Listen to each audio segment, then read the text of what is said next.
should they be going out and saying, this is the moment? Well, I have a question for you before I answer that one. And here it is. You and Justin were just talking about housing. So are you, Thurl Barker, going to take advantage of the opportunity in the moment and buy a house before interest rates go up more? If I were to find a great house, I think it's a good opportunity to do that. Absolutely, David. Maybe the key to the housing market is going to be whether or not people like you jump in. I'm not sure that I'm going to drive the housing market by myself. Sadly, I don't think I'm in that bracket, but it's a good point. Maybe you would, but your decision will also impact Bank of America. Because as goes housing, we'll sort of go Bank of America. And as they get up to $10, as we're seeing they're back up to $10 today, you're sort of looking at Bank of America, and part of Bank of America is what happens with the U.S. consumer, what happens with the U.S. economy. Right, but if we're seeing this recovery, if you're beginning to see traction in the economy, traction in housing, why would they raise capital? I mean, aren't they just going to dilute their shareholders? Why not just say, look, we're on a roll, let's ride it? Right. Okay. Well, this goes back to the idea of you have risk and reward here. Okay. So if you're Bank of America, you've just had a near-death experience over the past couple of months. So let's not forget that going back last fall, people were talking about, will Bank of America survive? So yes, the shares have doubled off of super low levels of about $5 a share in the space of 3 months. So that gets you back up. You're at, woo, we're at $10 a share. That's great. But now you have to think, okay, what's the risk, what's the reward? If later this year Bank of America goes to $15 a share, then you say, boy, good thing we didn't go out and raise more capital at 10.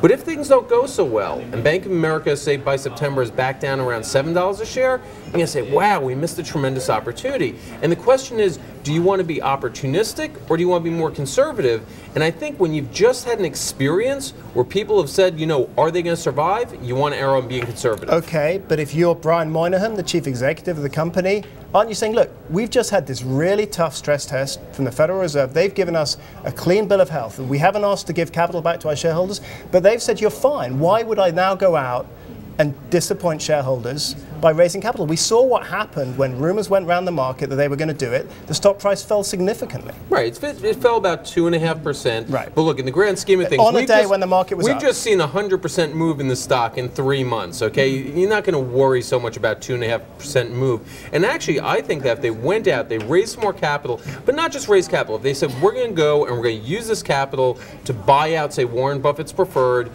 to buy out some trust preferreds and restructure the balance sheet some more, which they started to do last year, I think you'll actually see that would provide further support to the stock.